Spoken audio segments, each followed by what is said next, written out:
बेशर्म होकर के कहते हैं सरकार आप चलाते हो और पूछते मोदी को हो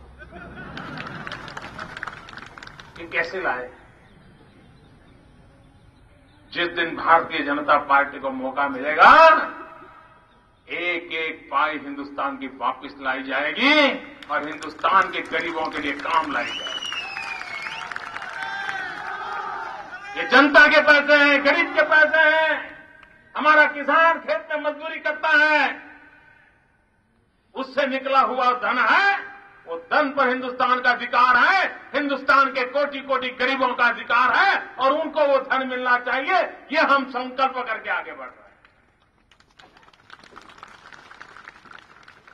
भाइयों बहनों, हमारे देश में जहां बहुत पढ़े लिखे लोग हैं ना, बड़े बड़े शहरों में, वहां बेटी को मां के गर्भ में ही मार दिया जाता है और वो अपने आप को पढ़े लिखे कहते हैं। मैं मेरे इस छत्तीसगढ़ के मेरे आदिवासी भाइयों को आज सलाम करना चाहता हूं। यहां पर बेटों की तुलना में बेटियों की संख्या ज्यादा है।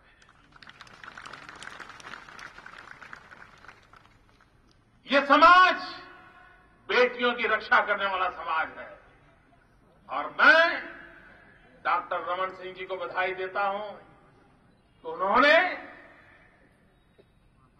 माता मृत्यु दर कम करने के लिए, शिशु मृत्यु दर कम करने के लिए,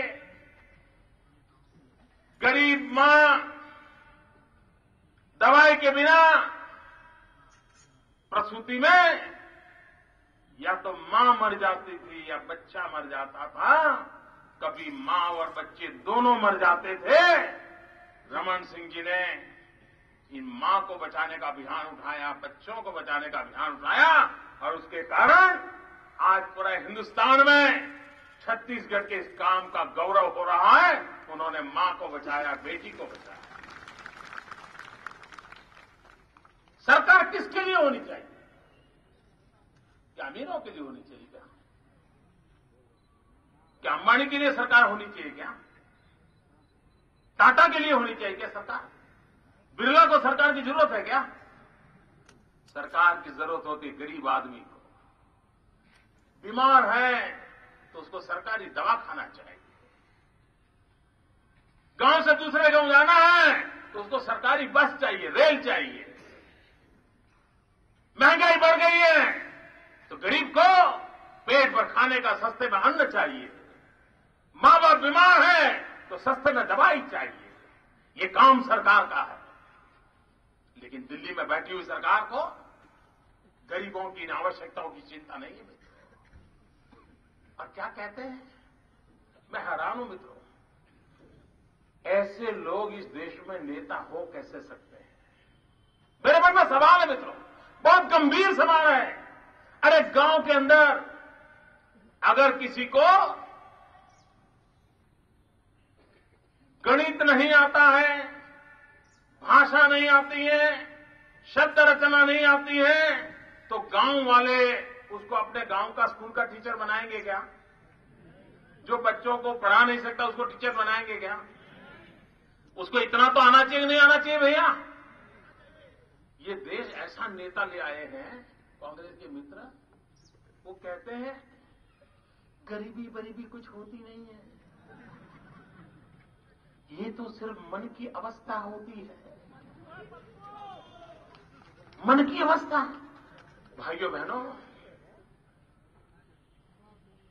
भूखे पेट सोना पड़ता है, रात को नींद नहीं आती है, क्या ये मन की अवस्था है? भूखे पेट बच्चे रात रात रोते हैं, क्या ये मन की अवस्था है? भूखे पेट बच्चों को रोते देख मां सो नहीं सकती है, क्या ये मन की अवस्था है? ठंड हो, घर को छत न हो, रात भर ठंड में शरीर परेशान होता हो, गरीबी का एक कारण क्या ये मन की अवस्था है? ऐसे नेता जो गरीबी की मजाक उड़ाते हैं, मन की अवस्था है। भाइयों बहनों, जिनको गरीब क्या होता है, गरीबी क्या होती है, जिन्होंने कभी देखी नहीं है, वो गरीब का दुख क्या जानेंगे। भाइयों बहनों, गरीबी क्या होती है हमें पता है मित्रों। हम पैदा गरीबी में हुए हैं, हमने जिंदगी गरीबी में बिताई है। हमें मालूम है कि किस प्रकार से बच्चों को पालने के लिए मां बाप को कितना कष्ट उठाना पड़ता है, वो अपने खुद ने जिंदगी में भुगता है। और इसलिए मैं कहता हूं, आप कहिए भैया, क्या आपके घर में 5 लोग हो, 26 रुपये में दिन भर पेट भर खाना खा सकते हो? 2 टाइम चाय पी सकते हो?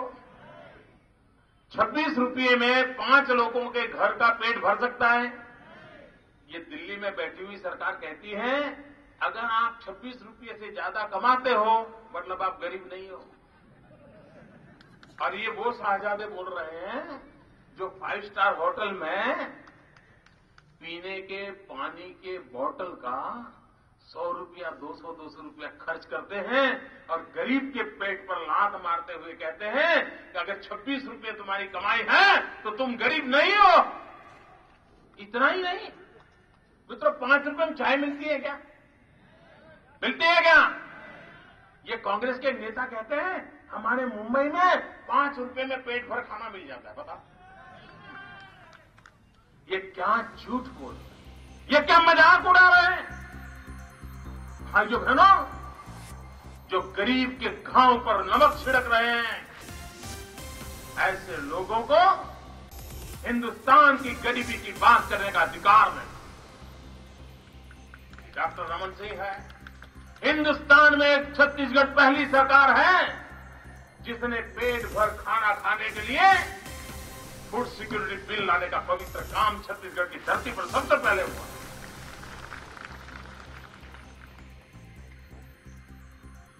भाइयों बहनों, ये कांग्रेस के लोग चुनाव के समय भाई से भाई को लड़ाएंगे, गांव-गांव को 2-2 हिस्सों में बांट देंगे, जाति बिरादरी से झगड़ा करवाएंगे, अगड़े और पिछड़े की लड़ाई करवा देंगे, इस संप्रदाय को उस संप्रदाय से लड़ा देंगे, सबको विभाजित करना, टुकड़ा-टुकड़ा में बांट देना, ये कांग्रेस का पूरा अपना चरित्र है। भाइयों बहनों, पहले हम कांग्रेस की बातों में आए हों,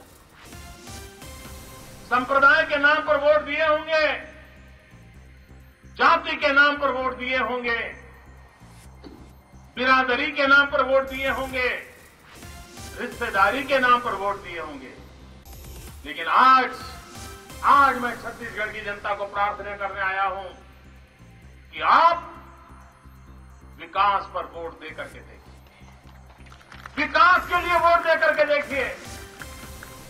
हमारा एक ही धर्म हो विकास, हमारा एक ही सपना हो विकास, हमारी एक ही मंजिल हो विकास, हमारा एक ही प्रयास हो विकास। आप देखिए, देखते ही देखते शक्ल सूरत बदल जाएगी। भाइयों बहनों, हमारे परिवार में बालक 13 साल का जो होता है ना,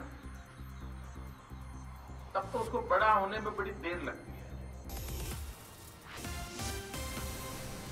बेटा हो या बेटी, लेकिन एक बार 13 साल का हो जाए ना तो ऐसा तेजी से बढ़ने लगता है, ऊंचाई बढ़ती है, वजन बढ़ता है, चेहरा खिलने लग जाता है, हर 2 महीने में कपड़े छोटे पड़ने लग जाते हैं। माँ बाप कहते हैं अरे अभी तो कपड़े लाए थे, तुझे छोटे पड़ने लगे। 13 साल से 18 साल तक बच्चा तेज गति से बड़ा होता है। बालक हो या बालिका, तेज गति से मैच्योर हो जाते हैं, खुद के निर्णय करने लग जाते हैं, दलील करने लग जाते हैं, पसंद नापसंद व्यक्त करने लग जाते हैं। ये उम्र का बड़ा महत्व होता है। जैसे व्यक्ति के जीवन में 13 से 18 का महत्व है, वैसा ही राज्य के जीवन में भी है। आज छत्तीसगढ़ 13 साल का हुआ है। 5 साल की जो सरकार बनेगी वो छत्तीसगढ़ के महत्वपूर्ण 13 से 18 वाली सरकार होगी। अगर ऐसे समय आप ऐसी सरकार बनाइए जो छत्तीसगढ़ को ऐसी विकास की ऊंचाइयों पर ले जाए ताकि आने वाले 100 साल की मजबूत नींव रखी जाए।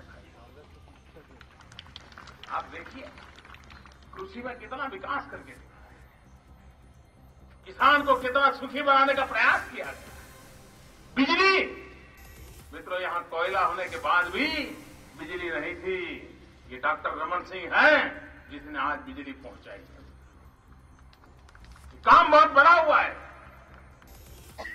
शिक्षा के क्षेत्र में गरीब, आदिवासी, बख्शीपंच, ओबीसी, इन समाजों की भलाई के लिए जो काम हुआ है, एक मजबूत नींव डाली गई है। भाइयों बहनों, हमारी जिंदगी भले गरीबी में गई हो, हम भले मुसीबत की जिंदगी बितानी पड़ी हो, लेकिन संकल्प करो आपके बच्चों को ऐसी जिंदगी हम विरासत में दें। हम अपने बच्चों को। तो नरेंद्र मोदी छत्तीसगढ़ के कांकेर में चुनावी रैली को संबोधित करते हुए